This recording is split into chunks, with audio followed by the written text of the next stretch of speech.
I'd be better off on my own. Well, I don't wanna lose you in the smoke. I feel like I'd be better off all alone. And we can stay up until it's light. Forget my fate that's kicked off to the side.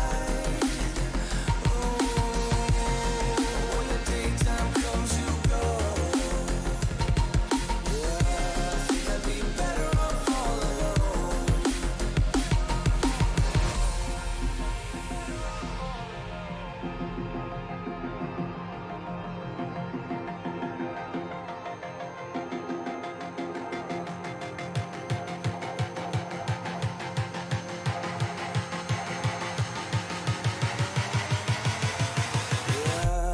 I'd be better off all alone.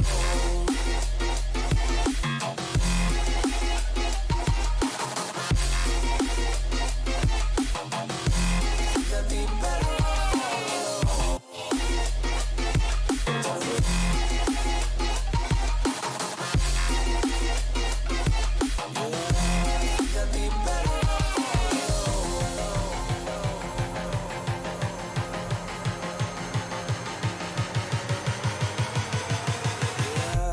I'd be better off all alone.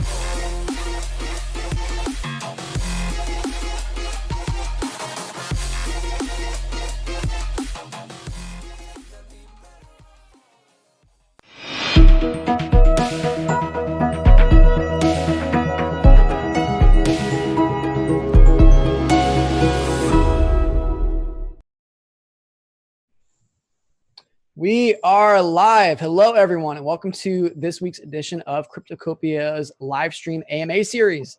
If you're new to the space, if you're new to Cryptocopia, we are a community focusing on all things crypto, where we cover news, trading, all the projects building new or old crypto assets. There's a lot going on here to talk about. I'm your host, Michael Kripkal. You can find me on Twitter or on Discord at Mike Spellcheck. Today, we are speaking with Emin, the founder and CEO of Avalanche. Emin and his team are developing a completely new consensus algorithm. They use the token AVA to scale faster, to reach decisions on the blockchain faster, and to do so in a completely green and renewable way. Emin, how are you doing today? Awesome. Thank you very much for having me. Of course. We're happy that you could join us. So listen, I just wanted to talk to you a little bit about the beginning of the project and of your involvement in crypto. So I know that Avalanche and that consensus algorithm was built by an anonymous team, right? Team Rocket. Team Rocket. That's correct. Of the Pokemon enemy fame, that team of trainers who everyone tried to battle or something like that. The greatest enemy of Satoshi in Pokemon. There you go. So how did you start? Did you start working with them? Did they kind of just drop a white paper and then you organized your team to start building on top of what their idea was? No, it's the other way around. We started working on lightweight consensus protocols maybe 3 years ago. And we'd been working on this topic. A couple of people knew what we were trying to do. Mm-hmm. And then we were contacted by Team Rocket with a white paper that, with essentially a proof sketch that proves certain things that are really difficult to prove. We knew that the core idea we had was an interesting one, was one that was completely revolutionary, and simulations showed that it was working incredibly well. But there's a big gap between having a good gut feeling. There's also a big gap between having demonstrations that something works versus a proof that it will always work under every scenario. Simulations cannot be comprehensive. They only check for certain scenarios. So that last gap between having a great idea that you think will work versus proving to the world once and for all that it will always work is huge. And that was what the Team Rocket guys brought in. Got it. Okay. So as soon as you had that proof, you were able to start, really building out. I think you guys are in a private testnet right now. Exactly. So we've built up our protocol on top of, or rather, we built up our system on top of the protocol. So the protocol is just essentially a mechanism of a series of steps you follow to keep everybody in sync. But there's so much more to build. So at the moment we're building up, but the minimum viable product is there. The core system has taken shape. And so we are currently in private testnet. Okay. Okay. Can you tell us a little bit about your own involvement in crypto, and how, you got to, well, I understand you're a professor at Cornell, but how did you meet the other founders at Ava Labs? I'm the sole founder at Ava. The My involvement in crypto goes back way long time, way back to 2002 actually. So back then, I don't know how many of the listeners were around, but back in 2002, the big issue was peer-to-peer systems were just appearing on the scene. Mhm. People were file sharing, and everybody wanted something right out of these peer-to-peer networks. Nobody wanted to contribute, so there was a problem known as leeching or leechers. So Mhm. these are people who want resources from the system, they don't contribute. And at about the same time, Bram Cohen was working on BitTorrent, and his big idea was, well, why don't I do tit for tat? You want a block of a file from me, you have to give me a block. I looked at this and my reaction was, tit for tat, that's barter. And it's a fine idea, but it only works if we both want the same thing. Why don't I build a virtual currency where you pay me with money that I can use to ask for things that I want that you don't necessarily have? So I built a virtual currency called Karma for peer-to-peer file sharing in 2002. Mhm. And it had this element of proof of work minting in it. So one of the crucial aspects of Bitcoin was something that I did in 2002. Satoshi did not hear of it, but the system was incredibly successful among academics. It's very well cited. It's one of my probably top 5 most cited papers. But it, of course, did not get traction, partly because I was lacking the brilliant part that Satoshi had. The consensus protocol that Satoshi brought in at the time in 2009 was brilliant, and I didn't have that part. Also, my timing was absolutely horrendous. In 2002, everybody was cranking down on value transfers on the internet. They were really worried about Hawala networks, financing of terrorists. It was just like a year after 9/11. It was a Mhm. different zeitgeist, different time. Yeah. So I was counseled not to pursue it. I was like, okay, for a young assistant professor, this will be a big mistake. And I didn't push it further. Satoshi came after the 2008 crash. That was fantastic, I think, timing. And then he had a very good idea that we did not have, and he built something much better. So that's how I first got into crypto with 2002, 2003 with Karma. Okay. Okay. Not convinced that you're not Satoshi, by the way. I'm not Satoshi. I'm messing. We've got something better than Satoshi. And it's I think it's really exciting. Like, I definitely want to ask you a little bit more about your perspective from seeing these different waves of crypto and cryptography, based technologies getting more and less popular over time. Sure. But for right now, I want to just ask you a little bit about you do a great job, especially during your conferences, explaining the difference between classical and Nakamoto consensus. And then what you guys are trying to change about both of those with Avalanche and the family of consensus protocols within there. Could you just talk to us about all 3 of those from a high level, like how they're different from each other? Sure. So the area of distributed systems has been around for about 45 years. It started out in the late 60s, early 70s, I would say, as a distinct area. And one of the first identified problems was consensus. How do you make sure that all of the machines that are part of a system all have the same values? They all see the same series of actions. So how do you make that happen? And to that end, there had been only 2 protocol families that had been developed. The first one we call classical. So this was developed by 2 people, Leslie Lamport and Barbara Liskov initially, and then it took off like wildfire. There are thousands of papers on this topic, and all of these systems have the same flavor. There's a group of nodes. It's not a big group.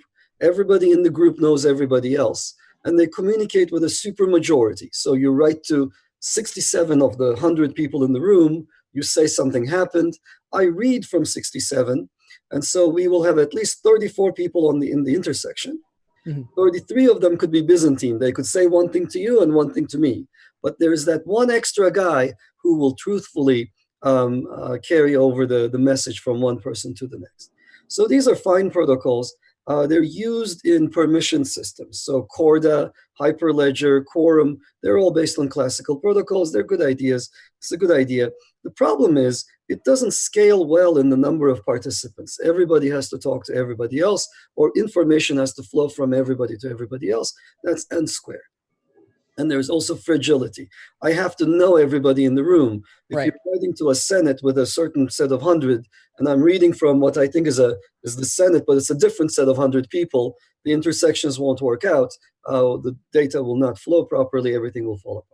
You So don't get that's that public permissionless property that you do with Bitcoin. right. So that's why when Satoshi came along, he looked at all these protocols that the academics had developed and he said, look, all of these are no good. Okay. They're just completely not suitable in my setting. And he's right. He has an open setting. He needs a much more robust protocol. And he came up with this idea of proof of work minting. Well, he didn't come up with it, but he came up independently with it. He didn't know who else had done it before. And it's a brilliant idea. And it allowed, with the longest chain rule, it allows the Bitcoin blockchain to keep track of a coherent ledger, right? So how does Bitcoin work? Everybody knows this by now, but there's this notion of mining. And by coming up with a solution to a mining puzzle, I say something like, guys, I'm the leader, right? I acquired the right to lead by solving a puzzle. And I'm telling you what happened in the last 10 minutes. This is my block, here it is. So that's a good idea. It's super robust, right? I don't have to know who else is in the system. All I know is I solved the puzzle. I know who else solved the puzzle.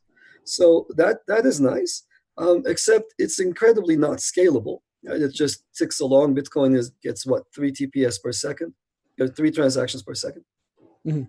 and it's incredibly wasteful of energy. So that's actually a huge problem. Some people don't care. Some people don't mind if the polar ice caps melt, if the polar bears disappear. I do.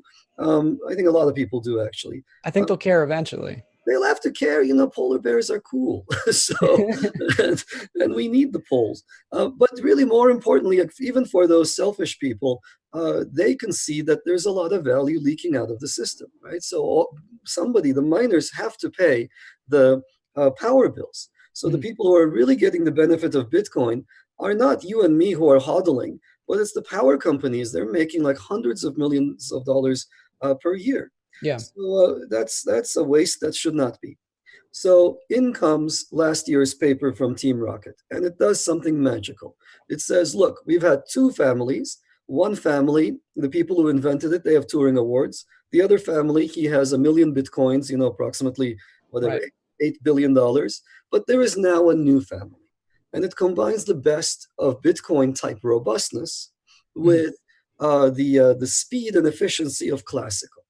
And it works entirely differently. And it gives slightly different guarantees than classical, very similar guarantees to Bitcoin in terms of security. But it allows huge numbers of participants. Anybody can become a miner equivalent in Avalanche. You and I could be the Jihan Woos of the Avalanche world. We don't need to have, mountains of hardware behind us.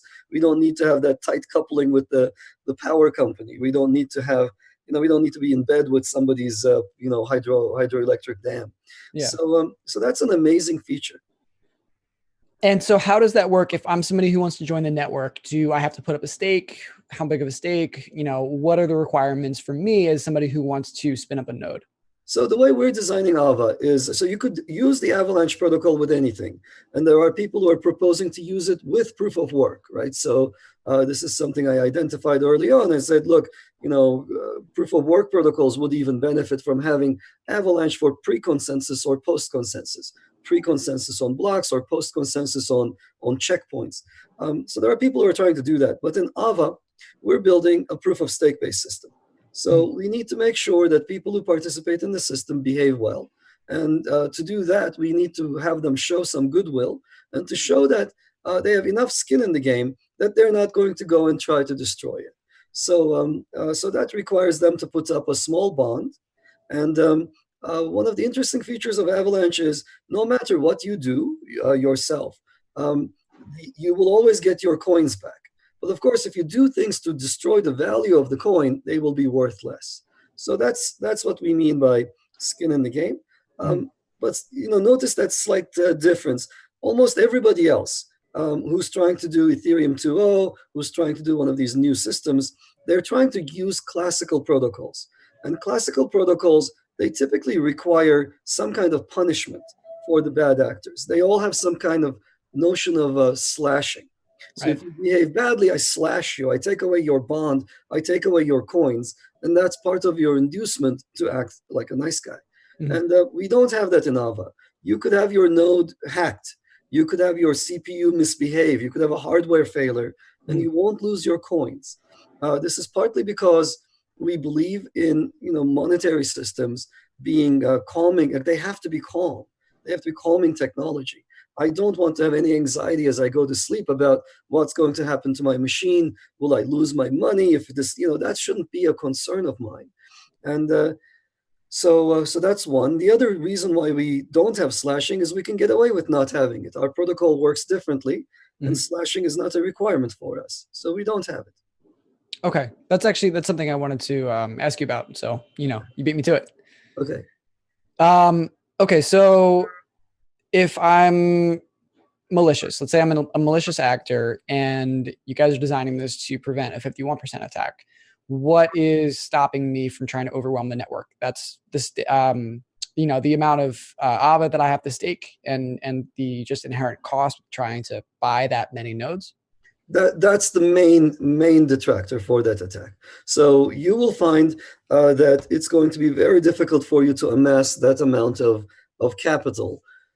That's one. And suppose you do amass it and you launch a successful attack against Ava and you crash the system. Well, then what happens?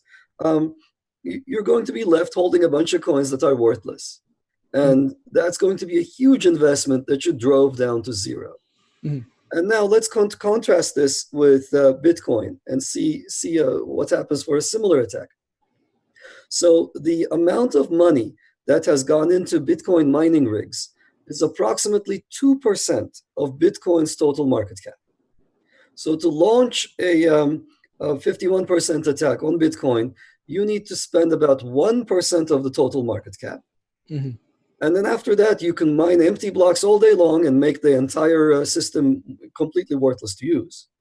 And after you've driven the coin price down and you've completely crashed the whole system, you've made everybody miserable, you still have your mining rigs and you can take them and use them on Bitcoin Cash, or you could use them on Bitcoin Satoshi's Vision or wherever else. So that's a very different world. You only spent 1% of the coin's market cap. You drove down the 100% down to zero, and you still had that 1% usable on a different coin. Okay. Now look at Ava. You had to go buy 51% at least, probably possibly more, of Ava tokens. So that's a much bigger investment, about the order of magnitude, 50 times higher investment. And at the end of the day, after you were successful, you were left with zero. There was nothing for you to take to another coin. So it's a much more secure system from that perspective. Okay. All right, great. Well, thank you for outlining that. Let's talk a little bit about the AVA token. So how would you categorize that? I know that there are, and it even just depends on the regulatory environment that you're talking about, but you can look at a token or a currency as a cryptocurrency, a utility token. I saw in one of your talks, you described it as a new communication method. So that almost sounds like a governance device more than an economic model. How do you see it? Well, it's a utility token that serves a bunch of purposes. The main purpose is it allows people to participate in the system. It allows people to, take part and become a member of the network.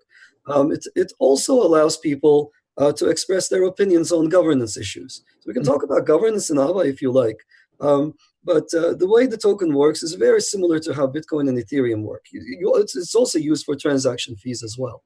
So it's a multi-use token. You can use the Ava token to create other tokens. So it's got a bunch of different uses. And but one of the most exciting ones, I think, at least for me, is its use in governance. And I can outline how that works if you like. Yeah, that'd be great.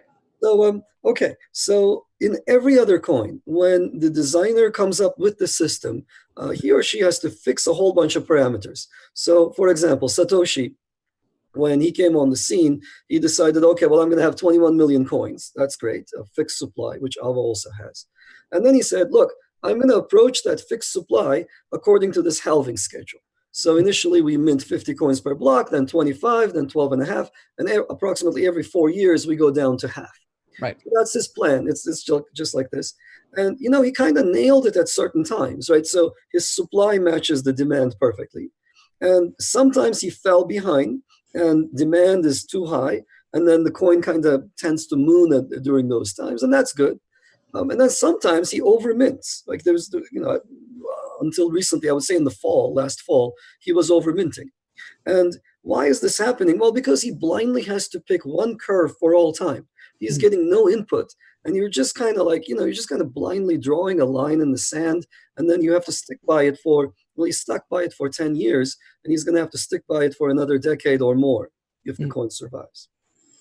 So now, and some people might say, look, Satoshi nailed it, it was not bad, etc. Well, Satoshi's curve was used by Zcash, and Zcash is most definitely over minting right now.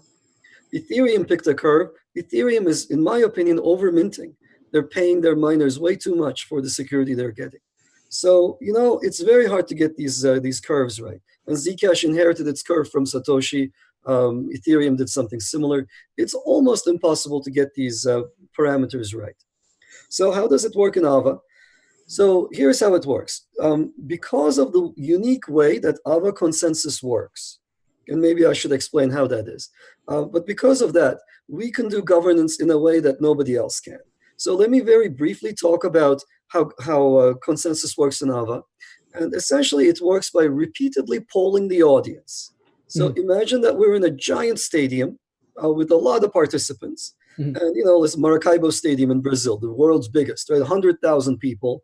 I know a bunch of the people there. You know a bunch of the people there, but we don't know this exact same people. We don't have to have exact membership. It's not a fragile protocol. We just know some people in the crowd. And what the protocol does is it repeatedly asks the crowd, hey, guys, I would like to serialize. I would like to commit to the chain the following transaction. You okay with it? And you keep doing this. I pick a set of 5 from that corner of the world. I say, hey, you okay? And if they say yes, I try another 5 and another 5. And I repeatedly do this. And at some point, if the answers are all coming back, yeah, you're good to go. And I say, look, it looks like I have enough consensus, enough weight behind me to be able to commit this because I know that other people will be doing the same thing. So that's for the simple case of serializing a transaction, saying Mike paid, Jim, is that okay for everybody? Yeah, we see that it's not a double spend. Let's go with that. That's a typical case. But you could also use it for governance. And in Ava, we plan to use it for some of the most crucial aspects of the system. Namely, in Ava, I or you or anybody can come up and say, hey guys, we're minting at a rate of 2% right now, and it's too freaking high. There isn't enough demand. Let's boost the price by reducing the minting rate.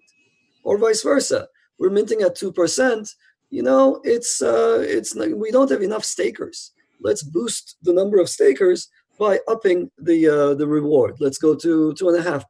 Let's see what that does. Okay. So all of those changes are governance issues, and I can propose a transaction, and I start once again polling the audience, like, hey guys, I'm going to change this number. You okay with it? You okay with it? And if there is enough social consensus, if people are voting yes on my change, then the protocol will adopt that change and will then move to a different point of operation.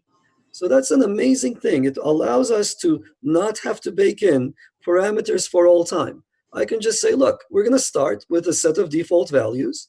And if the crowd, everybody, not everybody, but close to everyone thinks that we should move to a different point of operation, we will. We can change the minimum capital requirement to stake, a question that you ask. How much is it going to be?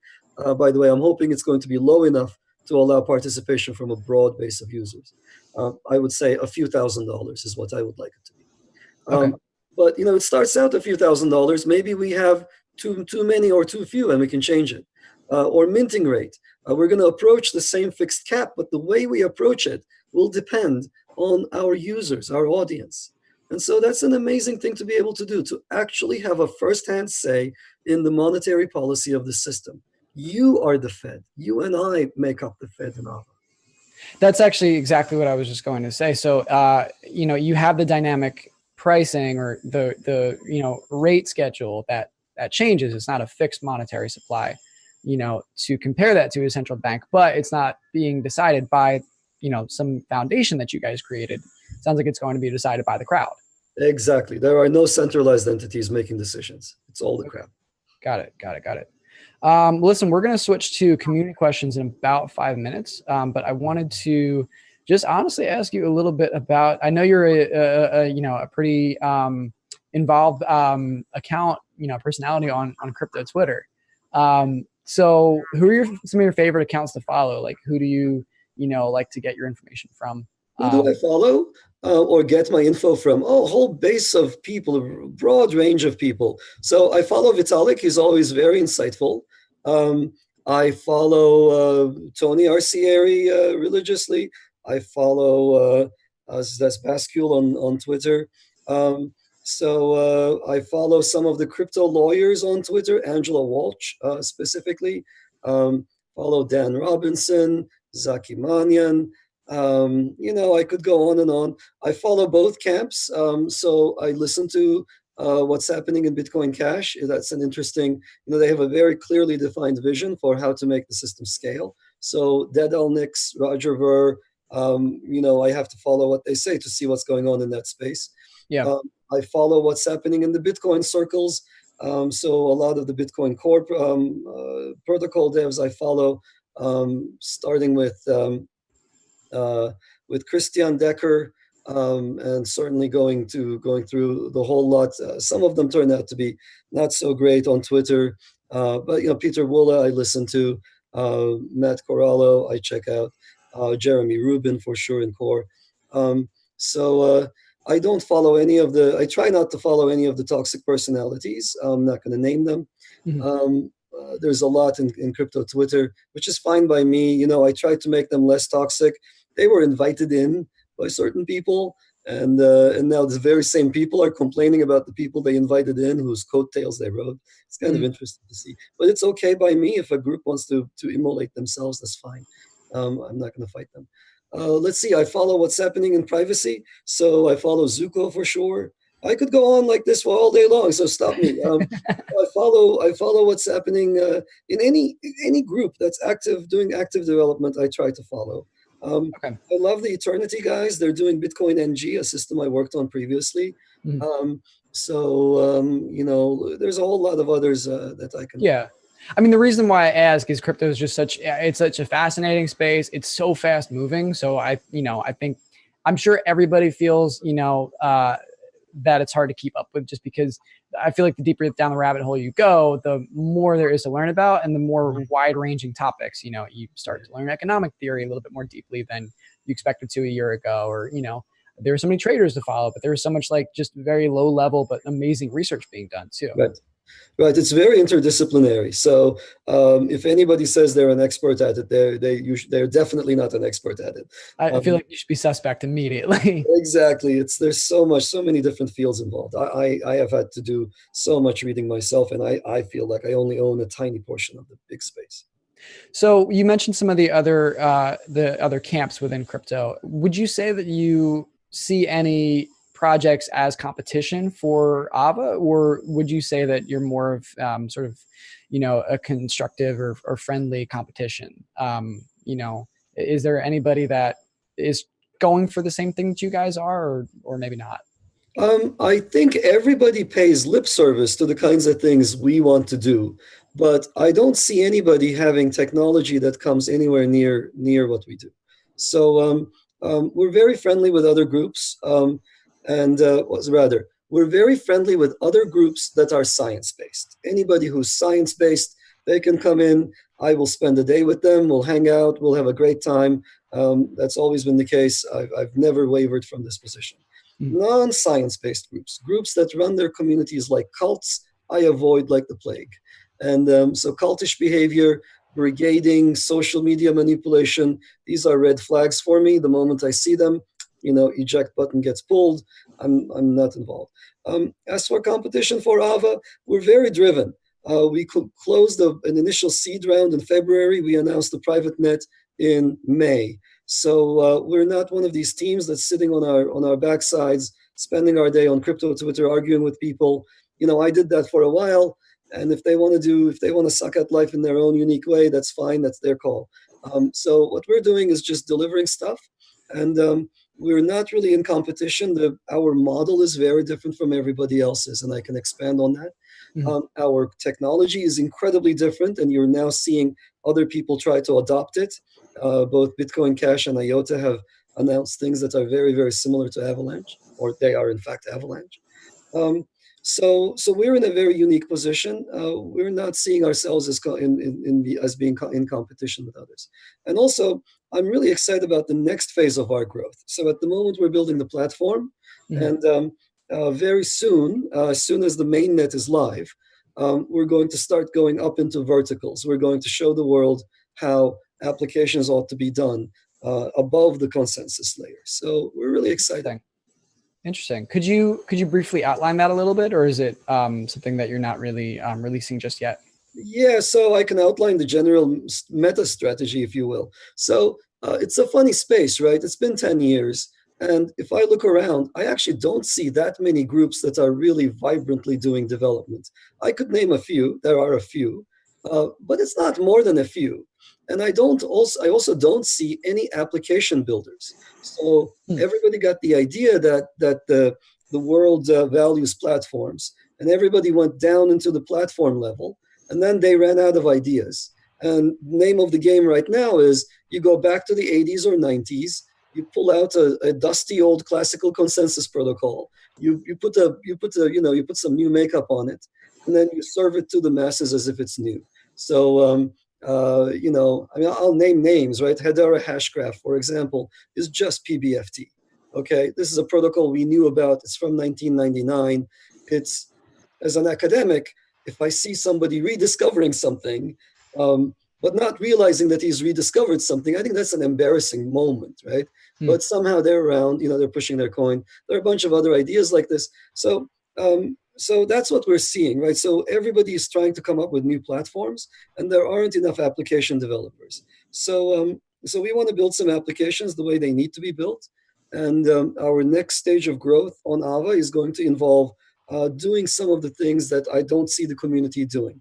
Where there is credible efforts, like Augur is a great effort. I love it. Gnosis, these are good projects.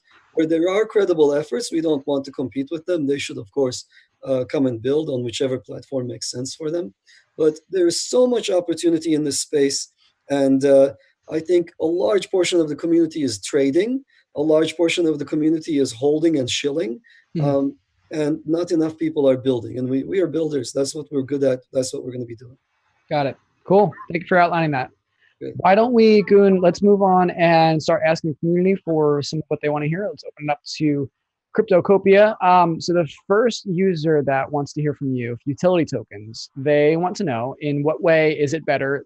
In what way is Avalanche better than proof of work consensus from Bitcoin? Okay, so let's go through the different ways. Proof of work consensus has a couple of issues that are fundamental to the way it works. It's inherently limited in two different ways related to scale. It's limited in throughput because the best it can deliver is whatever the programmed block size divided by block interval is. So Bitcoin delivers 1 megabyte of transactions every 10 minutes, and that comes out to 3 transactions per second. Actually, that's different now. Like they have the weight calculation. Maybe it's slightly larger. It might be 5 transactions per second, but that's a tiny number for throughput. Just for comparison, I'm pretty sure on a Saturday, the IKEA stores in New York are doing 5 TPS. Okay, and I want to run the world. I don't want to run IKEA. If I'm going to have difficulty running IKEA, then what the hell am I doing trying to aspire to world domination? It's just my dreams are high. My technology is right here. I need to go and do some soul searching. That's one. Second is participation. So proof of work protocols typically end up having inherent centralization. So why is this? Lots of different factors. One is just availability of mining rigs. Okay, so if you want to be a miner, you have to be in bed with Jihan Wu or Bitmain or whoever else is manufacturing the best miners these days. And Jihan's been particularly cool in how he distributes his hardware. But in general, that didn't have to be that way. And we see this in other coins. You have a dominant rig manufacturer, and he owns the coin. He owns all of the mining. So you have to be in bed with mining rig manufacturers. You have to have cheapest energy, right? And so, the person in some questionable country who bought out an old factory and he's bypassed the meters or whatnot, he's getting free electricity. He is going to have a lower cost per coin than everybody else. Mm-hmm. And because of the competitive nature of mining, that guy will drive out everybody else. Right? At some point, you and I and other law-abiding people, we'll hit our cost level, and we won't be able to mine profitably. That guy can mine at any value, any price of the coin, and he's going to dominate. So, and so, what do we see? Like, people can say, well, they can have counter arguments. It doesn't matter what the arguments and counter arguments are. If you actually look, and I did, I have a peer-reviewed paper on decentralization and Bitcoin and Ethereum. Ethereum has 11 mining entities. Okay, so some of them are solo miners, some of them are pools, but sum total 11 of them. Bitcoin has 19 of them. That's it. It comes down to 19 entities. And if law enforcement wanted to do worldwide coordinated subpoenas or letters to serve, they know how to serve 19 letters. We've seen them take down enormous crime networks of multiple hundred people. They can serve hundreds of letters at a time. This is not a problem for law enforcement. So 19 is not sufficient censorship resistance in my book. And if they shut down all the miners, then the next day the coin is just stuck. So these systems are not very scalable in the number of participants. Okay.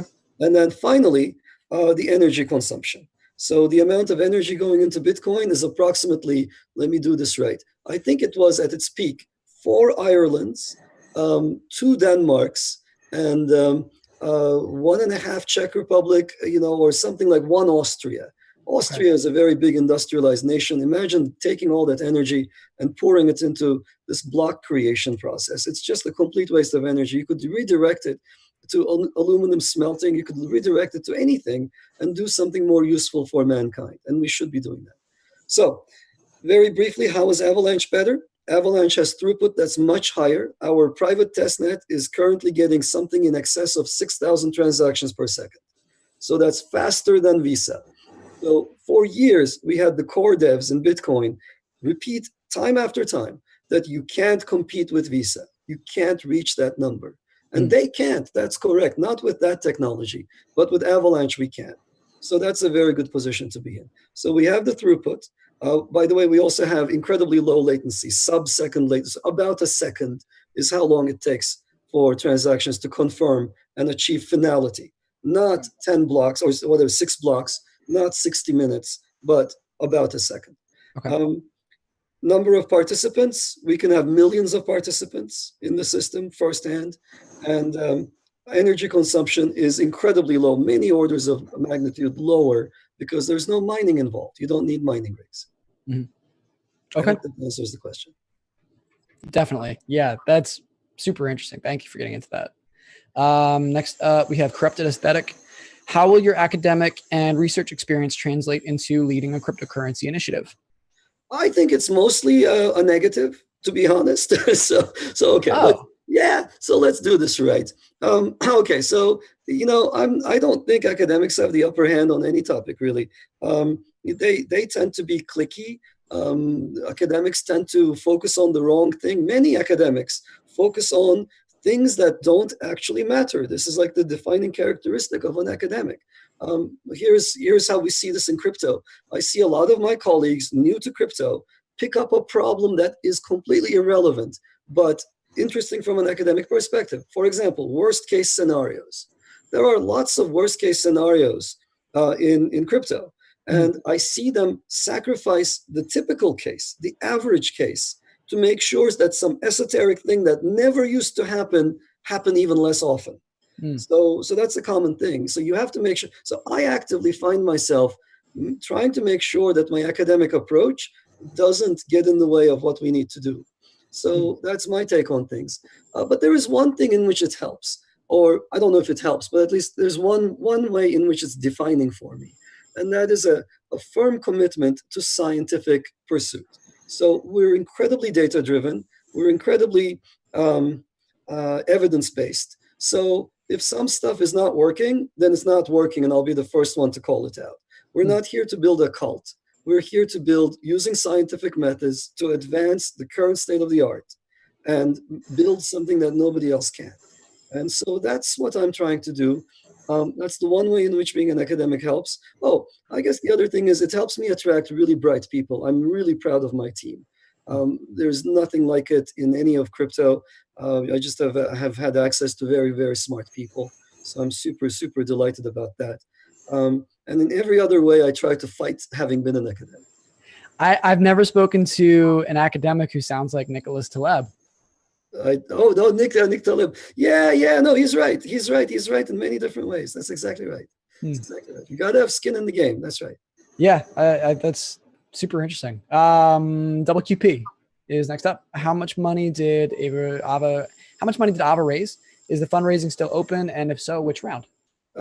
We did a seed round, and it's kind of interesting. So until recently, like there was some orthodoxy about how much money is raised in each round, right? And people used to say, when I was a graduate student, a seed round was $100,000.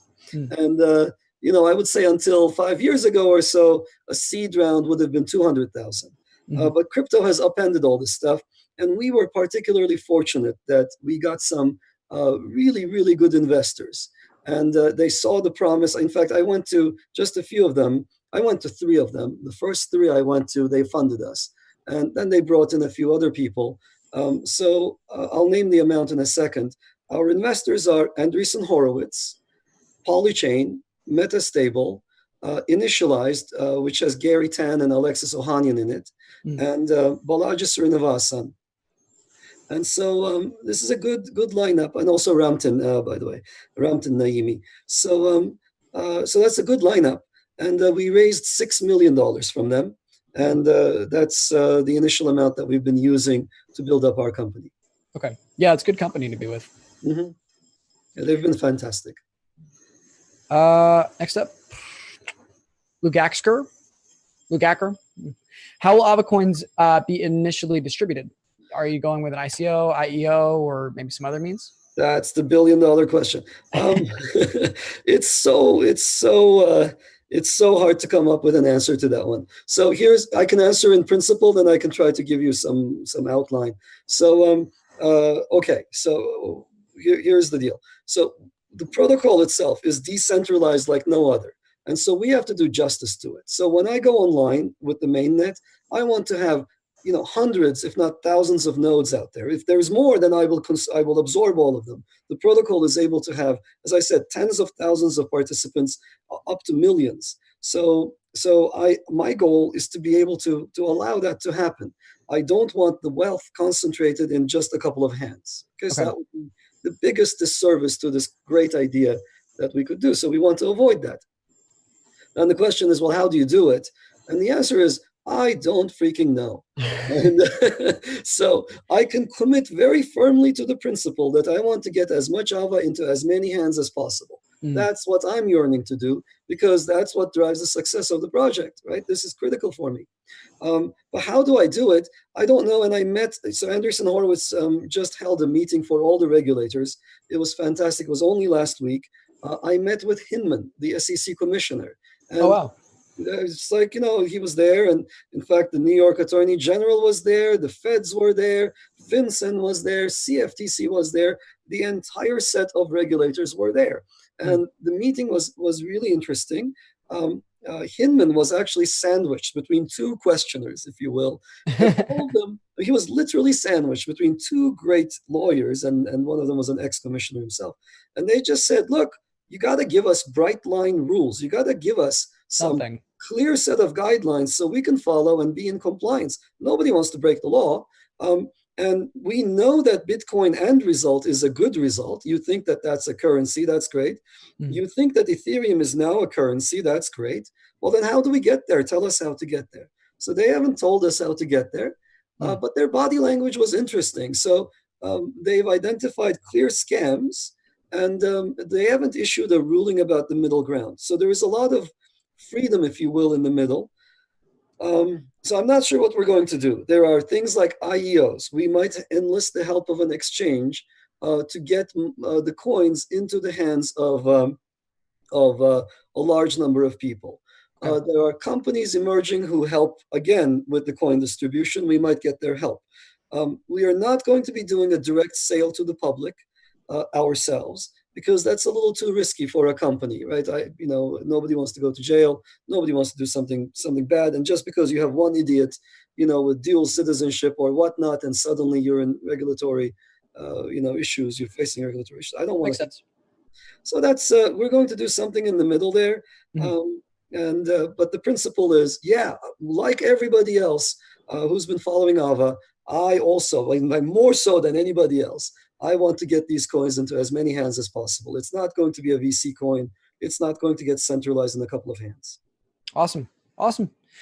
Dariye is up next. What's the current stage of development in Ava, and when do you expect to be live with the main nets? Those are sensitive questions. Current state of development is pretty good. We have something that is currently in operation, and it's also in flux. We're changing it every day. But the part that's in operation implements the entire base functionality I've talked about. So that involves multiple different kinds of exciting transaction types. It involves the Ava coin itself. It involves the ability to have multiple coins and transact in them. It involves atomic swaps, staking, unstaking, minting, and governance. So governance also involves serialization. So we have the notion of being able to create a serialized sub-log within the DAG.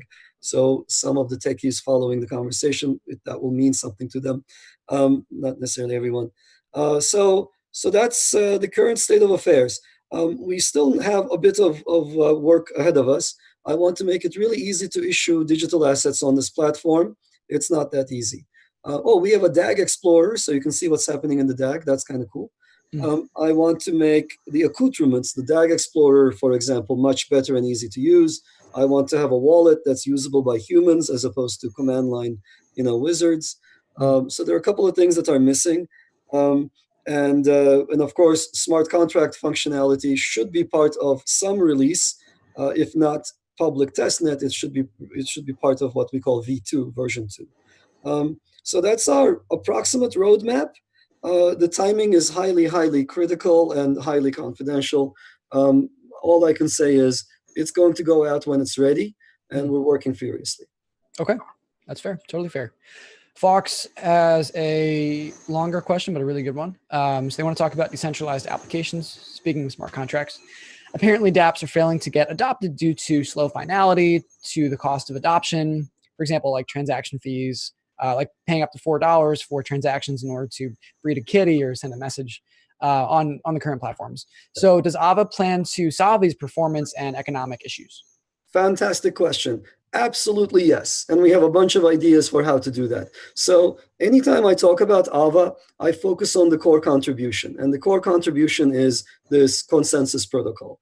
And that really was the initial impetus for the project, but it's by no means the only contribution. And we have what I consider groundbreaking ideas at every other level of the protocol. So you will notice, for example, that Ava's network model is very different. And if I may take a minute to talk about it, let me talk about this. Go for it. And then I will go up a level and talk about things that impact app adoption. So, so the Ava model for the network is really different than everyone else's. And, you see us doing this to everything, right? The consensus protocol, totally different than everyone. And now the model is different. So what's everybody else's model? Well, everybody else has one coin, one language, and then one network, right? So Bitcoin has a scripting language and has one network.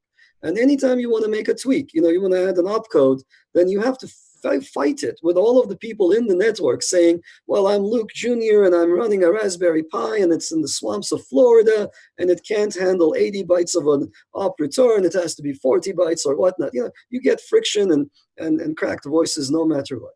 So that's a big issue.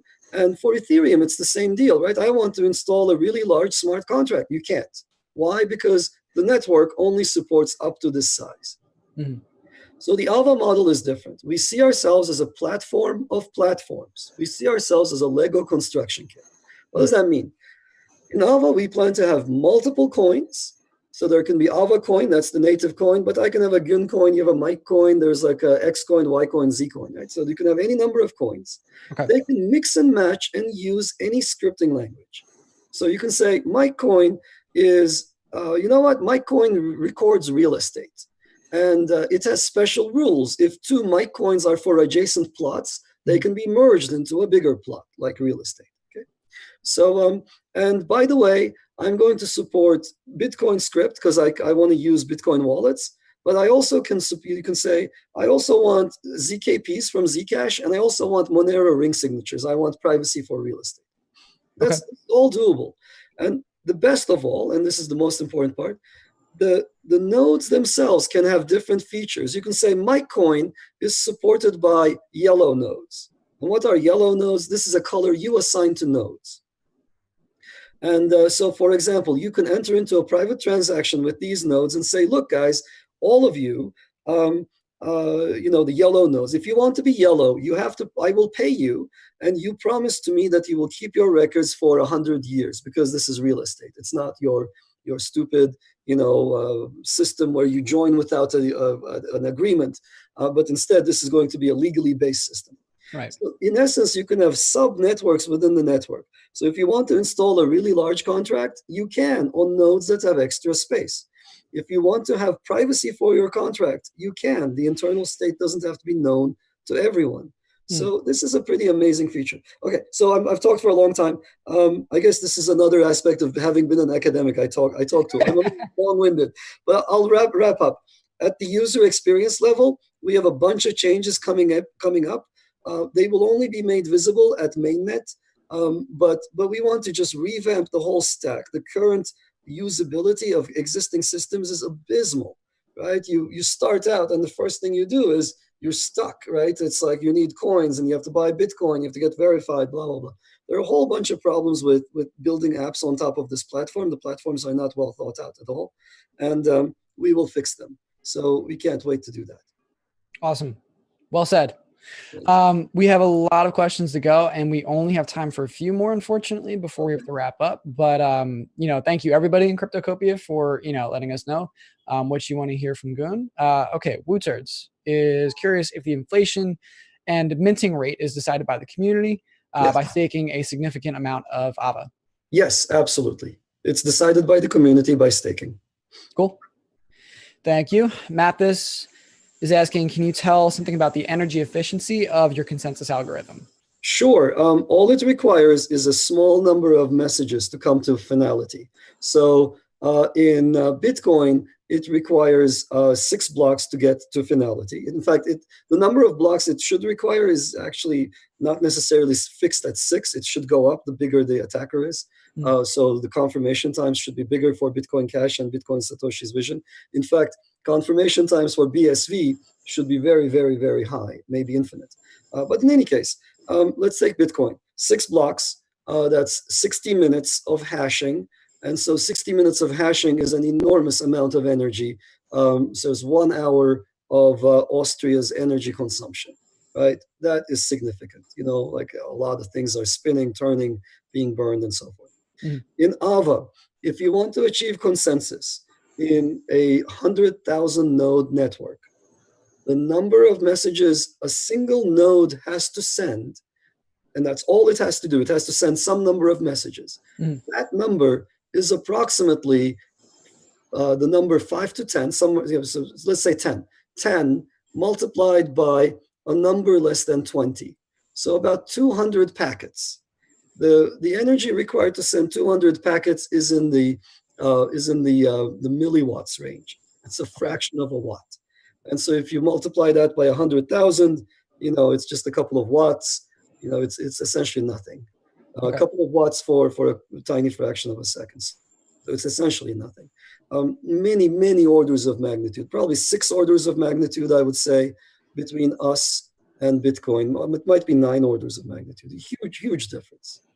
Got it. Super cool. Tobias and Mathis are next up. They want to know the three main objectives for the upcoming testnet. Mathis is wondering, in addition, what three challenges do you expect to run into? Oh, good questions. So really, there's only one objective for the private testnet, and that is to enter into partnerships with people building things on top. We got a huge number of applications to be part of our private testnet. We are grateful to the community for that, so thank you all. I was so humbled when I saw the number of responses. My inbox flooded.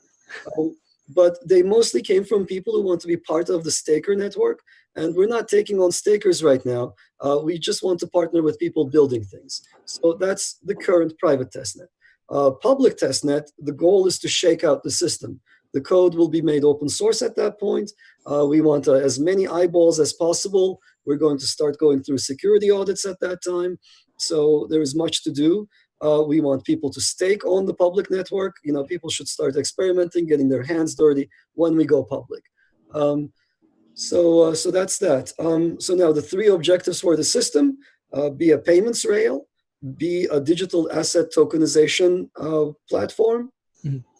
and enable smart contracts. Those are the three objectives for the system. Okay, and then three potential challenges that you might be expecting, or maybe you have run into during the private testnet already that you guys have worked to overcome. Sure. At the moment, we're very busy trying to get our numbers up. We had a previous implementation in C++ that doesn't have all the functionality I talked about, and that implementation gets like 19,000 TPS. And our Go implementation gets about 6,000 TPS. So if you ask me what I'm working on these days, or the team is working on, they're really busy trying to bridge that gap and get that number up. We know it's possible with 1,000 participants to get 19,000 TPS. We can do it. Wow. We're trying to get there. Well, I don't know if we were going to be able to do it in Go. Right? It might require too much re-architecting and so forth. But that's, improving our performance is one of our goals. Other challenges. Getting the coins distributed fairly. That's a really and in a compliant fashion, regulatory compliant fashion. That's a big challenge. I spend a lot of time on the legal side of things. And then the third one is connecting with application developers and getting people to build on top. So I realized that I need to have more to offer them. I don't have the public testnet yet. So when that happens, I'm going to start actively pursuing these partnerships. But that's a challenge, right? A platform without a use, we're not a hodl platform. I think those platforms are dead before they leave the gate. We're a platform to be used, and we'd like to get people to use us. So we want to get to the public testnet and enter into partnerships. Cool. Last one, guys. Corrupted aesthetic. Will Ava's deployment progress along? Will Ava's deployments progress along academically proven steps, similar to how Ada with the Cardano team develops? I'm not sure how they develop. They are great people, but they develop slowly, very, very slowly. I love Agelos, and I watched Charles turn his project around by following scientific methods, right? So Charles had what a lot of people have called a checkered past from Ethereum, but he's been nothing but fantastic at the helm of ADA. What are we doing? Yeah, obviously, as I mentioned, it's one of our core values to always be science-driven, to always be evidence-driven.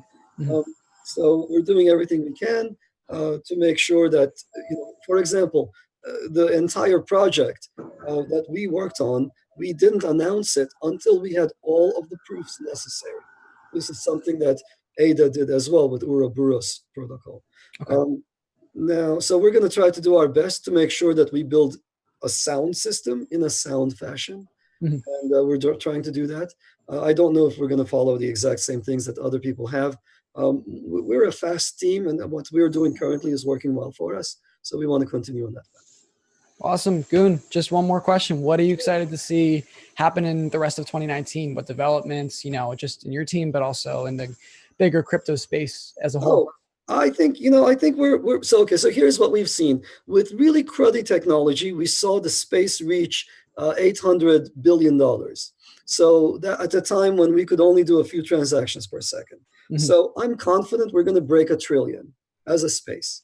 This is going to happen this year. I'm not sure if that's going to happen this year, but let me give you my long-term vision. And I think in terms of academic years anyway. So the next academic year from September to September is how I think about it. Okay. But roughly speaking, we're gonna break 1 trillion, and we're gonna break 1 trillion as a group. We're going to all rise together or all sink together. I think a lot of the things that I've been saying about how we have to, our real enemy is out there. It's not among crypto Twitter. It's not that we're not playing a zero-sum game, right? I'm not going to get $2 extra from a BTC supporter. I'm going to get $2 billion from some company that wasn't using a blockchain out there. Right. So the infighting that we see is a dead end. People who engage in infighting, people who encourage infighting, and communities that encourage infighting are an anathema. They are our actual enemy. It's like the people who pull you down. And we want to just shed them aside. Those guys can play those games all day long, and they're not going to go anywhere. We're going to see some teams emerge that understand where the real battles are and that know how to fight them. Technically, we're going to see a lot of proof of stake protocols emerge. Many of these are based on classical protocols. We're going to see some incredibly hilarious technical failures because classical protocols are fragile. We already saw Stellar just stop. It was, I think, maybe 2 weeks ago. Just for a period of 2 hours, they had nothing. And it turned out that they had a centralized node and somebody turned it off, and then the entire system collapsed and nobody knew, and because nobody uses it. And it was really funny. We're going to see other funny episodes as well. It's a buyer beware kind of a situation. Be careful what you're getting into. So there will be some interesting failures. And as an engineer, anytime you see a failure, it's interesting, right? It's even though it might be slightly morbid, it's technically interesting. Right. So we're also hopefully going to see, actual applications develop. We haven't in 10 years. There have been very few actual apps with actual impact on normal people, and it's high time. And if nobody does it, my team is going to try and do it.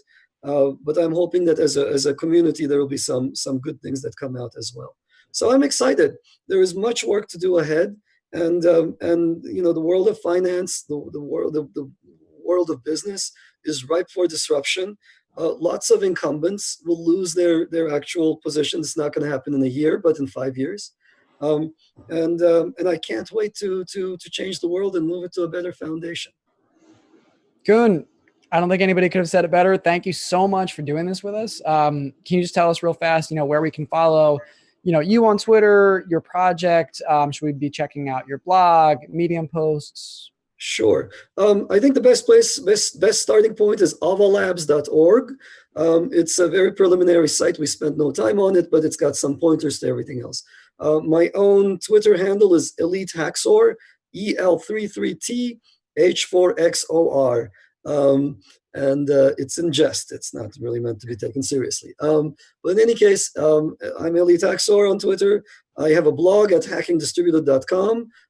Many people in crypto follow it because we post about interesting developments there. We have a Medium. We have a bunch of other forums that we haven't been using all that much. There's also an Avalabs account on Twitter that you can follow, though it's never tweeted before. It's got many thousands of followers. So that's the situation. And if anybody wants to contribute, stay put for the public testnet, and we would love to have your contributions to this new exciting protocol. Cool. Well, listen, I'm sure everybody in the community is going to be following closely. Everybody, if you're free to Cryptocopia, if you're new to Cryptocopia, you can follow us on Twitter, at crypto_copia. Feel free to join our Discord. That's through our website, cryptocopia.com. Like and subscribe on YouTube because we're doing these AMAs originally weekly. Right now we've been doing a bi-weekly schedule, but we just love bringing on guests to our channel just to kind of pick their brains and learn about all the exciting things that are happening in this really fast moving crypto space. Goon, thank you just one more time. Really appreciate you taking the time. It's been a pleasure talking to you. Likewise. Thank you very much for having me, Mike. Of course. Take care. Until next time. Take care. Bye.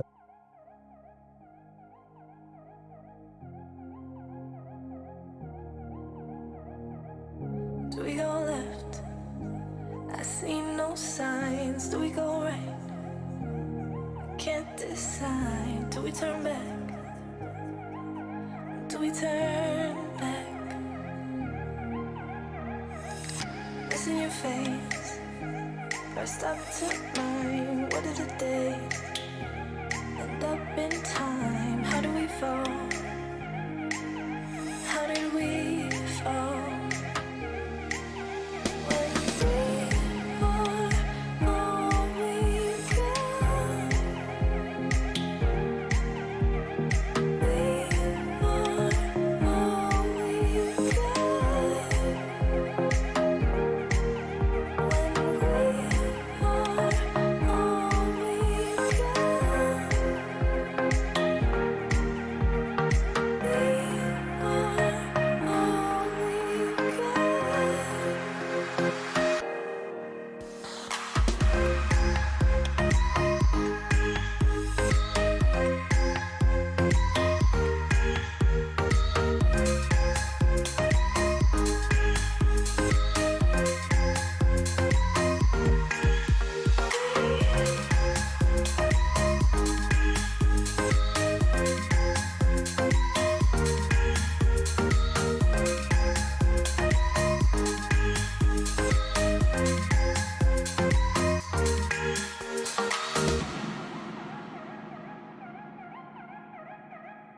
Do we go left?